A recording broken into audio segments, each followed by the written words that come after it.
Ce mercredi 29 mai, de nombreux lecteurs de René Frény sont venus découvrir cet auteur à la Colline aux Livres. Canal Pourpre a rencontré un homme chaleureux, passionné de lecture et d'écriture, un homme à l'image de ses textes, plein de vie, parfois de révolte, mais surtout d'humanité.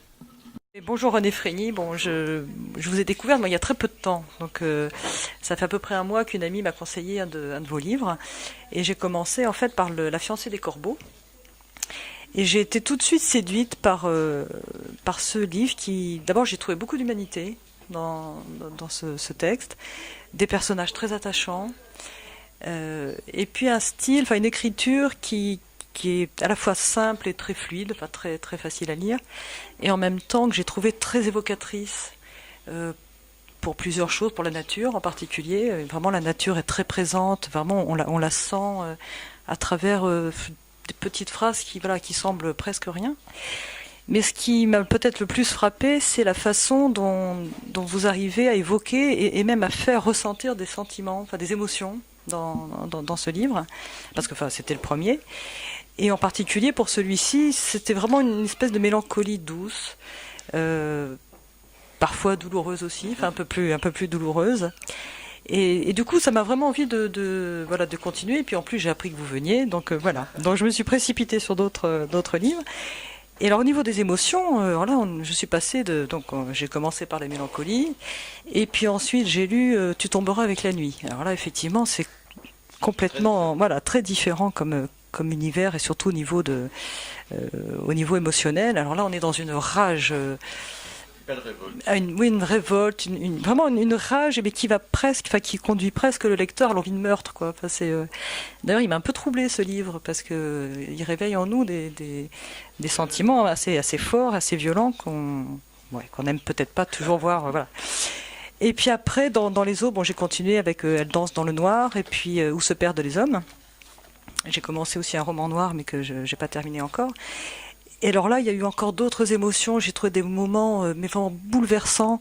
Je pense à l'exemple de ce détenu, donc le narrateur qui anime des ateliers d'écriture en prison, parle d'un texte d'un détenu qui s'appelle Jackie, je crois, qui raconte la dernière fois qu'il a vu sa femme et sa petite fille de 6 ans au parloir.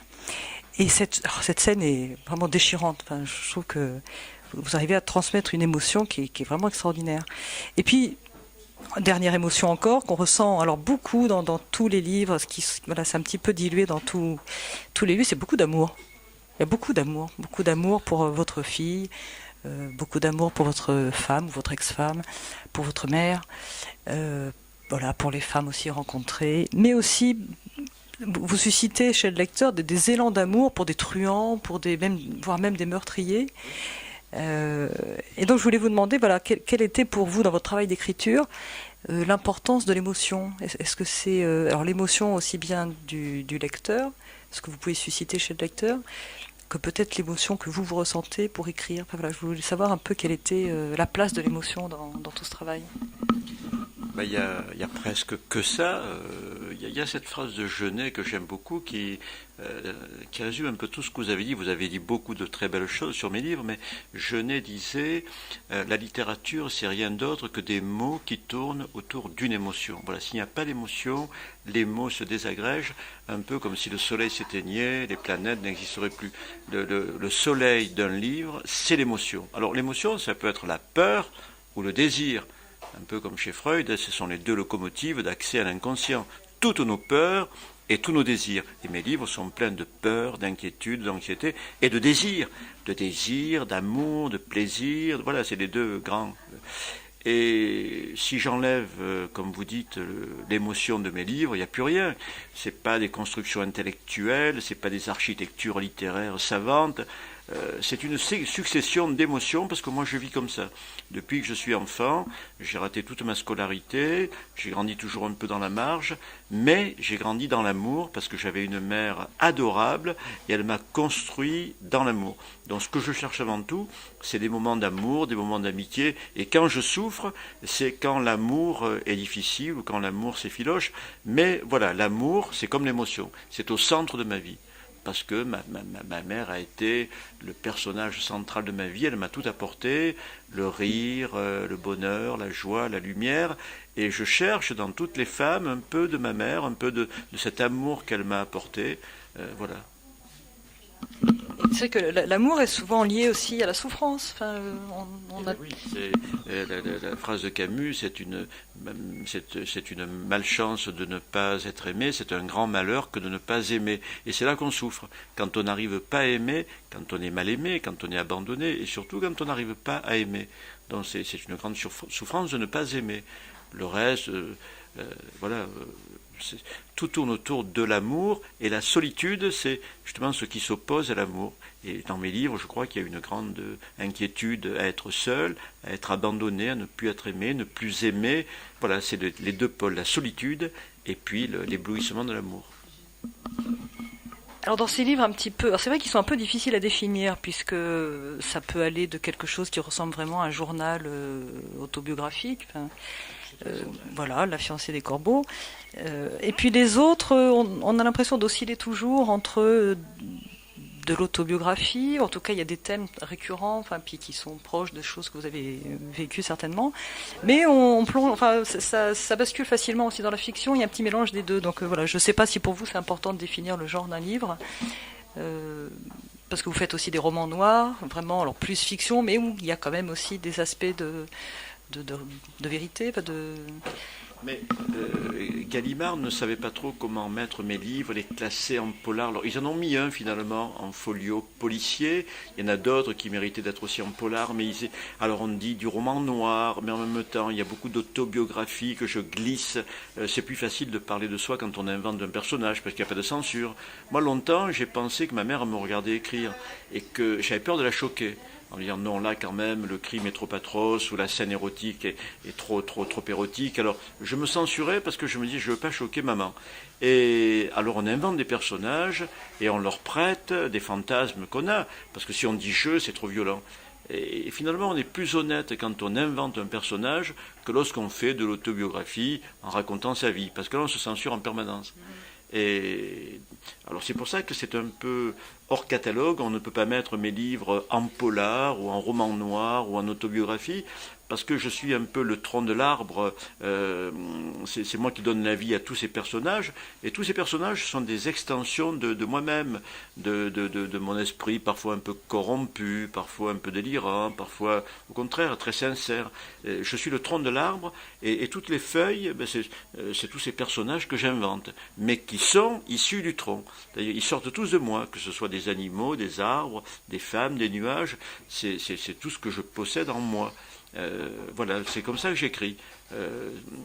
Il m'est arrivé de me mettre à quatre pattes dans ma chambre et d'aboyer parce que je voulais savoir comment réagissait un chien à telle ou telle situation. Mais ce chien sortait de moi. Et voilà. C'est vrai qu'on sent que tout est très incarné, et la nature aussi. Enfin, oui, quand vous dites que vous êtes dans tout, oui, on le sent dans votre écriture. Oui, j'aime le panthéisme de Giono parce que je suis dans tout. Et comme j'ai grandi plutôt à l'extérieur des écoles, je raconterai tout à l'heure pourquoi, j'ai grandi vraiment dans les rues de Marseille ou dans les collines.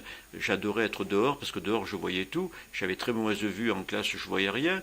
Donc j'étais dehors et j'adore décrire les rues, les toitures, la lumière, les paysages, les collines, les chemins. Parce que là j'étais libre et je voyais tout. Et en classe je ne voyais rien. Donc j'ai pris en horreur dans un premier temps les livres et tout ce qui pouvait être théorique, notamment la grammaire, hein, et j'adorais les grands espaces, les paysages, et c'est comme ça que j'ai abordé la littérature. J'aime Jim Harrison, j'aime Jean Giono, j'aime les écrivains qui trempent leurs plumes dans le paysage, les écrivains extérieurs, parce que je suis chez moi, dehors je suis chez moi, dedans j'ai peur qu'on m'interroge. Puisque vous parlez d'écriture, c'est vrai que c'est un thème qui est vraiment récurrent, enfin, dans tous les livres en tout cas que j'ai lus. Alors l'écriture, soit parce que le narrateur écrit, a besoin d'écrire à certains moments de sa vie, soit parce que c'est un écrivain raté dans certains des romans.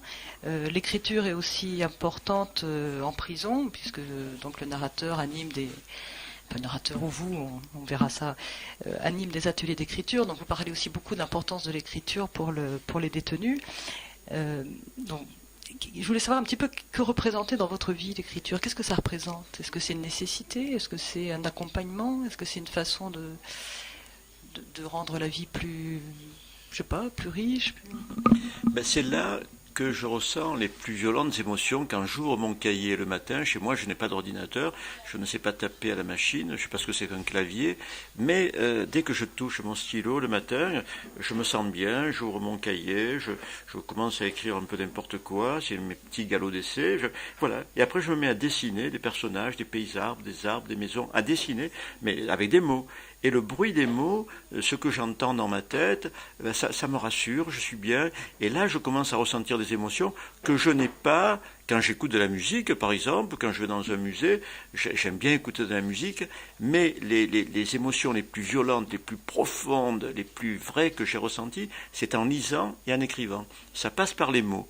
Et donc, c'est pour ça que je me mets tous les matins devant mon bureau pour ressentir ces émotions comme une manière de vivre deux fois. Une première fois dans la rue, quand on vit une histoire d'amour, on la vit dans un bistrot, dans la rue, on la vit dans un lit, on la vit dans la réalité. Et après, on la revit en écrivant. Et en écrivant, j'ai l'impression de vivre une seconde fois.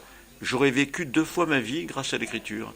Et quand je n'ai que l'écho de la vie, et j'ai l'impression que je vais fouiller des zones de moi-même très profondes, très lointaines, que je ne fouille pas dans la vie. Quand je vis dans la réalité, même quand je vis une histoire d'amour, j'ai l'impression que lorsque je l'écris, je vais plus loin, je comprends mieux ce qui m'est arrivé. Vous allez même jusqu'à dire, enfin j'avais noté une petite phrase qui m'avait un peu intriguée, vous dites, je ne sais plus dans quel livre, j'ai de moins en moins de chagrin réel, de réelle joie, mes émotions vraies sont dans ces livres. Alors là, c'est quand vous parlez, oui, je me souviens, c'est quand vous parlez de livres qui vous accompagnent depuis beaucoup d'années. Oui, j'avais découvert la littérature dans une prison militaire où je purgeais une peine de 6 mois de prison pour désertion. Et là, dans les autres cellules, les détenus tapaient contre les portes, insultaient les gardiens, se battaient. Et moi, j'ouvrais un livre le matin et je m'évadais. Je passais à travers les barreaux et je voyageais. L'écrivain m'amenait sur les glaces en Afrique, dans une capitale, n'importe où en Europe, dans les bras d'une femme, avec l'odeur d'un figuier, peu importe. Mais tous les matins, je sortais de ma cellule et tant que le livre était ouvert, tant que mes yeux étaient accrochés à l'histoire, j'étais dehors, je n'étais plus en prison. Et là, j'ai compris que la littérature, ça pouvait parfois remplacer la vie. Et j'ai continué à m'évader, même à l'extérieur de la prison, j'ai continué à m'évader en lisant. C'est une forme d'hallucination, mais qui me plaît. J'ouvre un livre le matin ou j'ouvre mon cahier et je pars en balade. Donc ça ne remplace jamais complètement la réalité, mais c'est une extension de la réalité qui me procure des émotions que je n'ai pas ailleurs.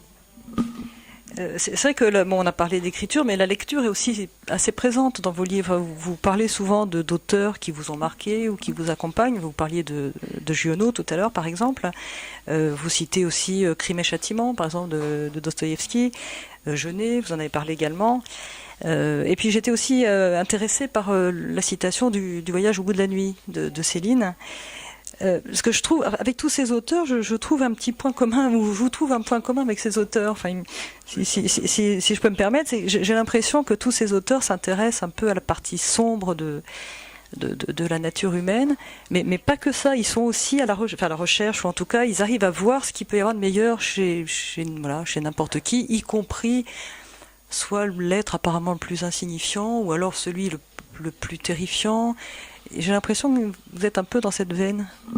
Oui, ce qu'il y a de plus humain en nous, mais dans le noir comme dans la lumière, hein, ce qu'il y a dans le bien comme dans le mal. C'est en creusant avec des mots, comme si j'étais un petit mineur, je creuse des galeries en moi et j'en sors beaucoup de pierres, beaucoup de n'importe quoi. Et puis, tu entends une pépite, ça peut être une petite phrase, ça peut être une lumière.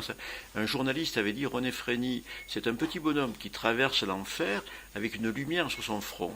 Et c'est un peu comme ça que j'écris. Je suis un mineur et je vais dans des galeries de plus en plus loin, essayer de comprendre qui je suis et comprendre aussi ce que sont les gens, les hommes, les femmes autour de moi. Et donc, il faut aller vers les deux pôles de l'être humain, ce qu'ils ont de plus sombre, de plus noir, de plus mélancolique, et ce qu'ils ont aussi de plus lumineux, de plus éclatant. Et on trouve ça parfois dans la passion, quand je décris, quand je raconte une passion, des passions que j'ai vécues ou des passions que j'invente. Mais dans la passion, il y a les deux. Il y a cette ascension vertigineuse vers la lumière. On rencontre quelqu'un et brusquement on se trouve beau, on a 20 ans, on se trouve intelligent, on est lumineux, on est capable de faire n'importe quoi et d'être intelligent. Et puis après, le doute s'installe, on est au sommet de la pyramide, et puis la chute est vertigineuse, vers la souffrance, vers la noirceur, vers la nuit. Et c'est ce qui m'intéresse, cette pyramide-là, cette ascension vertigineuse vers ce qu'on peut appeler un moment de bonheur, et puis ensuite, cette descente aux enfers, que l'on trouve dans la passion. La passion, c'est un peu l'image la plus rapide de l'être humain, quoi. J'ai en tête un souvenir, enfin un passage qui m'avait beaucoup marqué dans le voyage au bout de la nuit, justement, c'est quand c'est l'épisode où il est en Afrique, et c'est l'histoire d'Alcide. Alors, je ne sais pas si vous vous souvenez, c'est voilà, et Bardamu à un moment découvre que ce type qui est vraiment apparemment très ordinaire, enfin insignifiant, enfin pour nourrir sa nièce. Voilà, et il se rend compte qu'il sacrifie complètement sa vie pour voilà, pour sa petite, qui est une petite fille. Il est raciste, il frappe les noirs. C'est un esclavagiste, c'est un mec petit, qu'on dirait aujourd'hui un petit fasciste ou un type d'extrême droite qui déteste les Noirs et qui les frappe. Et puis, malgré tout, il a cette portion d'humanité sublime. Il est là, prêt à attraper n'importe quelle maladie, paludisme et tout, dans cette Afrique misérable, pour que sa nièce, je crois, fasse des études et soit heureuse. Donc c'est la partie sublime de cet être petit, étroit, méchant, mesquin. Et on est tous, moi je vais dans les prisons depuis 20 ans, et je fais écrire des assassins, des proxénètes, des gens qui ont des machines à sous, des braqueurs de banque et tout. On se dit, bon, c'est normal qu'ils soient dans la poubelle de l'humanité, parce qu'avec tout ce qu'ils ont fait.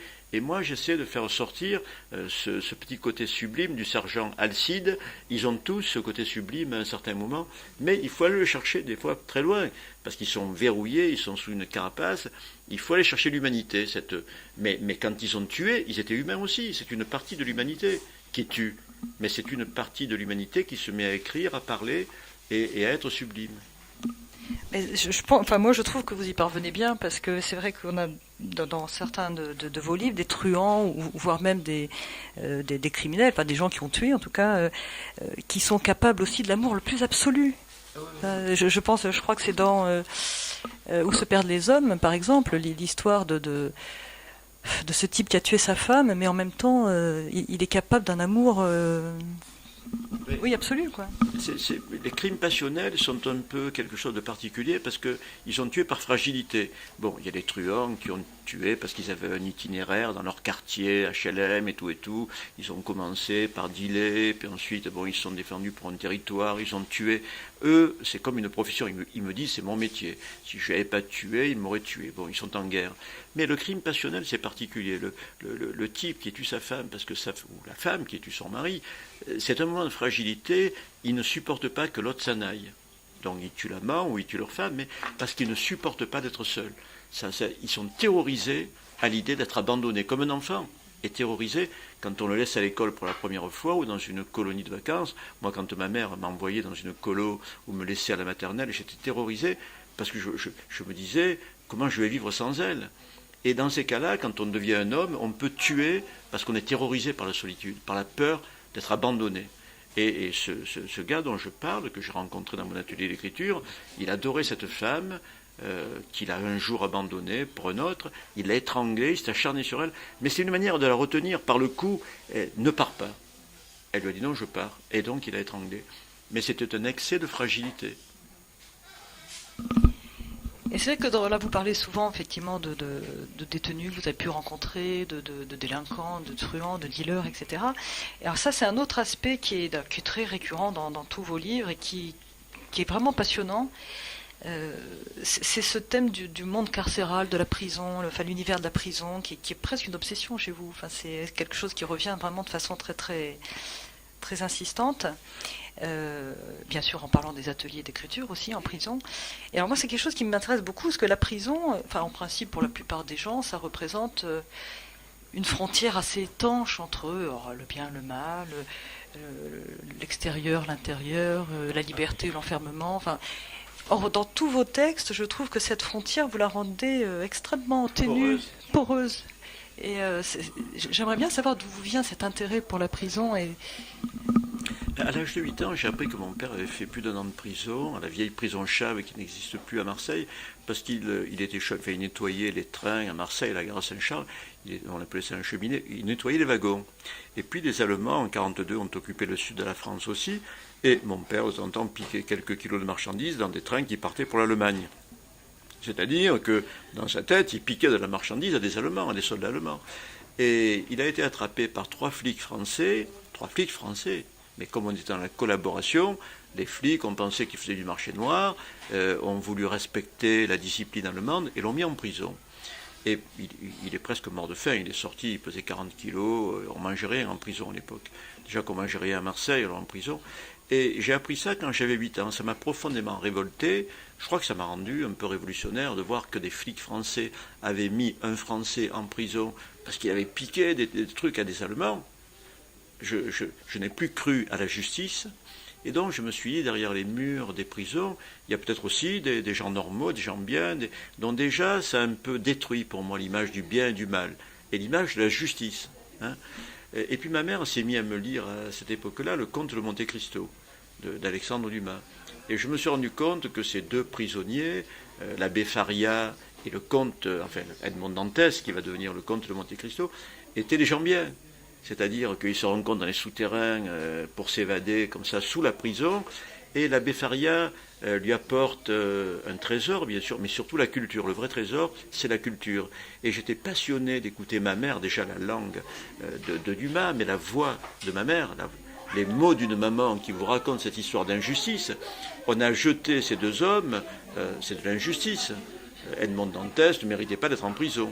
C'est par jalousie qu'on l'a... Et il y reste 14 ans. Il s'évade et il se venge. Et j'espérais qu'il se venge jusqu'au bout, qu'il les tue tous, quand j'étais enfant. J'espère qu'il va tous les tuer. Et j'étais du côté de Monte Cristo que je voyais dans les rues, alors que ce personnage n'a jamais existé. Mais comme je voyais au loin le château d'If, dans la mer, je me dis, si je vois le château d'If, c'est que Monte Cristo existe. Et je le cherchais dans les rues. Et je l'identifiais à mon père, qui avait fait de la prison injustement. Donc voilà, mon père était un peu comme le comte de Monte Cristo, et je me suis dit, derrière les murs des prisons, il n'y a pas que des coupables, il y a aussi des innocents, mais même les coupables sont peut-être un peu innocents. Ils ne sont pas entièrement responsables de leurs actes. Et plus tard, je crois que je me suis débrouillé de faire 6 mois de prison, parce que je voulais aller savoir ce que mon père avait vécu. On va toujours un peu essayer de comprendre ce que nos parents ont vécu, pourquoi ils ont vécu ça. Donc je me suis débrouillé de faire 6 mois de prison militaire, en arrivant 2 mois en retard à l'armée, pour comprendre ce que c'est que d'être derrière une porte qui ne s'ouvre pas. Est-ce que c'est ça aussi qui vous a amené, j'imagine, plus tard à animer ce qu'on appelle des ateliers d'écriture en prison? Ça, vous avez commencé à quel moment là? J'ai écrit Les Chemins Noirs en 87, mon premier roman qui a été publié chez De Noël. Et là, je racontais mes 6 mois de prison. C'est un roman qui est assez autobiographique. Je parle à la première personne du singulier, je dis je, et je raconte mes 6 mois de prison. Et 2 ans après, en 90, le ministère de la Culture m'a téléphoné en me disant, voilà, nous venons de lire Les Chemins Noirs, vous parlez de la prison comme si vous la connaissiez, est-ce que vous accepteriez d'aller dans les prisons communiquer cette passion d'écrire? Voilà, on cherche des écrivains qui ne soient pas de grands universitaires trop théoriques, mais des gens qui pratiquent, qui se coltinent avec les mots, qui se battent avec les mots. Et vous avez connu la porte fermée. Donc j'ai commencé dans la vieille prison d'Avignon, et j'y vais depuis 20 ans. Et ça, l'accueil, ça s'est passé tout de suite bien? Tout de suite. Il y a une compréhension qui s'est tout de suite installée, pas une complicité, mais une sensibilité. C'est-à-dire une sensibilité commune. Je leur ai dit que j'avais fait 6 mois de prison. Ils se sont dit, mais c'est un peu un frère de détention. Et puis ils ont vu que je m'exprimais comme eux, simplement. On a parlé pendant 3 heures de football, de femmes, de choses simples qu'ils avaient envie d'évoquer. Moi, je suis Marseillais, donc on a parlé de l'Olympique de Marseille, l'équipe célèbre de football. Puis après, on a parlé des femmes. On dit, tu arrives de dehors, comment elles sont? Il y avait plusieurs années qu'ils étaient là, donc ils voulaient savoir si les femmes avaient changé d'aspect, la longueur des robes, tout ça. Et puis, on a parlé d'érotisme. Et puis, ils ont vu que j'étais un type normal, qui parlait comme eux, qui parlaient et qui avaient les mêmes sujets de préoccupation. On n'a pas abordé de sujets théoriques, on n'a pas parlé tout de suite de littérature, on n'a pas parlé de grammaire, on n'a pas parlé... Voilà. Et je leur ai dit, pour moi, la littérature, c'est ça, c'est le football, c'est la nature, c'est les femmes, c'est l'amour, c'est l'érotisme, c'est... comme vous, quoi. Moi, je ne mets que ça dans mes livres. Je trempe ma plume dans la vie, c'est ce qui m'intéresse. Transformer la vie en autre chose, mais rester au contact avec la vie. Et après, comment, enfin peut-être de façon plus précise, comment vous arrivez à les amener à écrire eux-mêmes, à prendre la plume eux-mêmes? Enfin, ça commence par la confiance. Le mot confiance, c'est-à-dire qu'il ne faut pas les assommer justement de théorie, il faut commencer par boire un café dans cette prison où je suis allé pendant presque 20 ans, les Baumettes. Je suis au 2e étage du bâtiment D, on est enfermé dans une petite pièce, 12 détenus plus moi, je leur apporte un peu de vrai café, qui est interdit parce que c'est un excitant, ils ont droit à des boissons qui sont décaféinées, pas de café, mais les gardiens ferment les yeux parce qu'ils savent que bon, c'est pour la bonne cause, je leur apporte des mots, des sacs pleins de mots, et puis un vrai café. On boit un café, l'arôme du café, la saveur du café, je leur apporte des petites navettes de Saint-Victor, des biscuits marseillais, et puis on commence à parler, mais à parler de la vie, hein, de la plage, de mes voyages, là je leur raconterai Bergerac, Bordeaux, je leur apporte quelques adresses de femmes que j'ai rencontrées en cours de route. Donc ils viennent pour puiser un peu de vie, pour s'évader avec moi. Donc on franchit les barreaux et pendant 3 heures, ils sont ailleurs. Ils savent qu'avec les mots, c'est de l'évasion. Donc ça se passe toujours très bien, parce que je ne les note pas, je leur dis vous pouvez faire des fautes d'orthographe. Moi ce qui m'intéresse, c'est que vous soyez sincères. Ça ne veut pas dire de raconter la vérité, moi je ne suis ni juge ni procureur.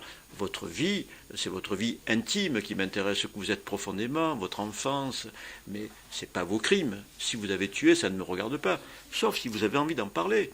Mais vous pouvez en parler de manière sublimée. Vous pouvez écrire des polars si vous avez envie de parler de vos crimes.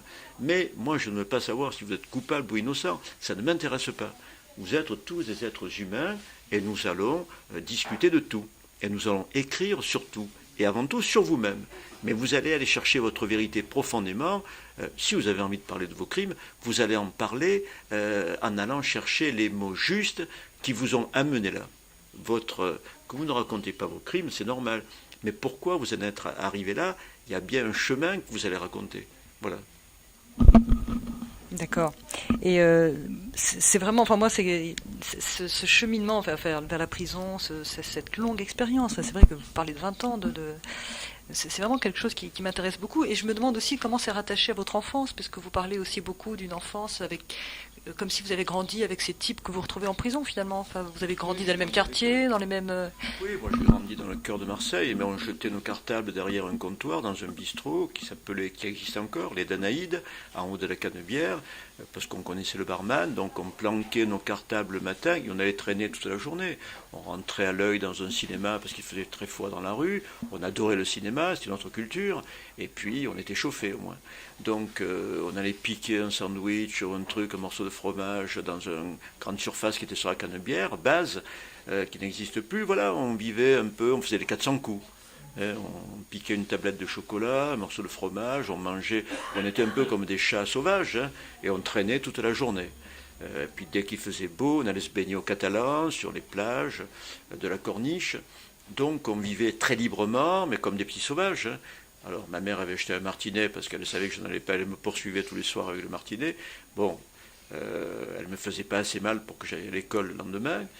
Je me suis arrêté en 3e au BEPC, j'ai raté toutes mes études et j'ai commencé à lire dans cette prison. Mes études, je les ai faites tout seul pendant 6 mois et puis après j'ai continué. Il y a 40 ans que je lis tous les jours quand même.